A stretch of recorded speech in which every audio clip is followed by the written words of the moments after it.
Halo semuanya, kembali lagi bersama saya Johan di Juna Trading ID. Jadi pada kesempatan video kali ini saya akan coba bahas kembali untuk update dari pergerakan Euro USD.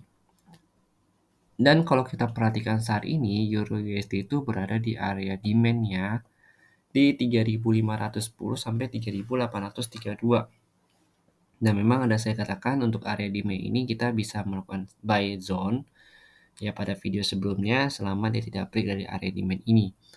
Dan kalau kita lihat juga di sini itu adalah demand yang cukup kuat ya di area 3.500 sampai 3.800 ini.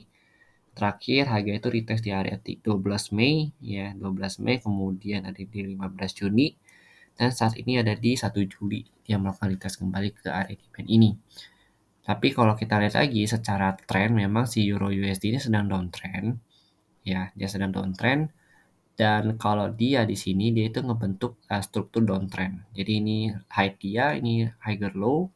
Lalu kalau di sini dia nggak break dari area supply ini, maka dia akan turun kembali ke bawah ke harga 3.000 sampai 2.638. Tapi kita juga harus perhatikan dari segi si DXY-nya.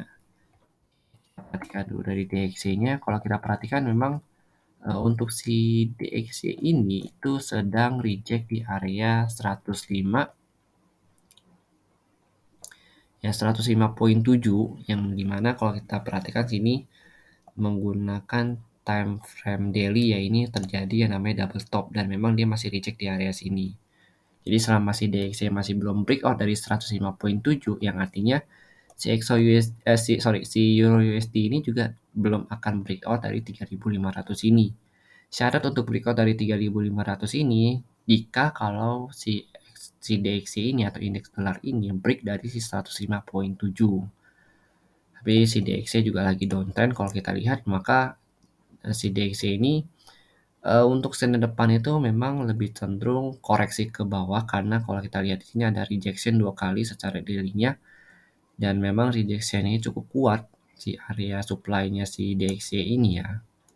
Nah, dia cukup kuat. Maka mungkin dia akan turun kalau saya perhatikan ya, dia lebih cenderung turun ke bawah dulu ke area sini ini ada supportnya di 103.8 atau dia akan turun ke sini ke 103.3 baru dia nanti coba naik kembali ke atas retest di area support ini supply ya. Ini supply yang ini lagi. Selama dia belum break ya, tapi kalau dia udah break dari area trend line-nya ini ya dia itu akan terendahnya itu turun ke sini tambah di 101.2 baru nanti dia naik kembali retest ke area sini 103.7 ini kan berarti ini udah jadi support become resistennya dia atau SBR-nya dia yang artinya si XAU USD ini si Euro USD ini dia itu akan naik dan juga break dari area sini ya kalau si DXY-nya break dari trendline ya berarti dia juga akan break trendline ke harga 6.200-an nanti dia baru turun lagi ke bawah retest kembali di harga 5.300 baru dia lanjut untuk naik ke atas lagi. Jadi emang pergerakan antara DXY sama Euro USD ini harus kita perhatikan. Dan kalau kita trading di Euro USD ini kita juga harus lebih banyak menganalisa dari segi DXY-nya ini. Karena DXY sekali lagi saya kasih tahu bahwa pergerakan mereka itu tidak berkorelasi dan 1:1. Oke, kita lanjut lagi. Dan kalau saya perhatikan memang secara pergerakan ini ya si Euro USD masih ada tekanan jual karena ini high yang sebelumnya. Terus ini dia membuat higher low lagi. Nah, kalau harga yang ini saat ini dia tidak bisa break high dari yang sebelumnya di harga 4.800 ini atau di area supply zone ini, maka dia itu akan turun lagi ke bawah. Ya, turun lagi untuk melakukan retest di area 3.675. Ya, jadi dia akan retest ke sini kembali yang artinya si DXY ini akan coba untuk naik kembali break dari 105.7. Tapi kalau untuk minggu depan, untuk hari Senin, saya lebih lihat DXY ini lebih cenderung pergerakannya itu ke bawah. Yang artinya si Euro USD ini akan lebih cenderung untuk naik ke atas retest ke 4.800 sampai tertingginya itu di 5.200 karena ini adalah area trend line-nya dia.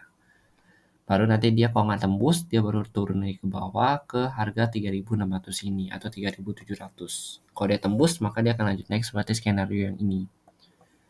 Oke, mungkin sekian dulu penjelasan dari saya mengenai si Euro USD ini. Memang kalau untuk hari Senin itu kita lebih banyak tidak entry, dan saya memang kalau mau entry itu ada di hari Selasa ataupun hari Rabunya. Karena untuk Senin itu biasanya untuk konfirmasi arah marketnya terlebih dahulu. Oke, mungkin sekian dulu penjelasan dari saya. Kalau misalkan ada yang kurang atau misalkan ada yang ingin disampaikan lagi, boleh kalian sampaikan di kolom komentar, dan nanti akan saya coba jawab ya satu persatu. Terima kasih dan sampai jumpa pada video berikutnya.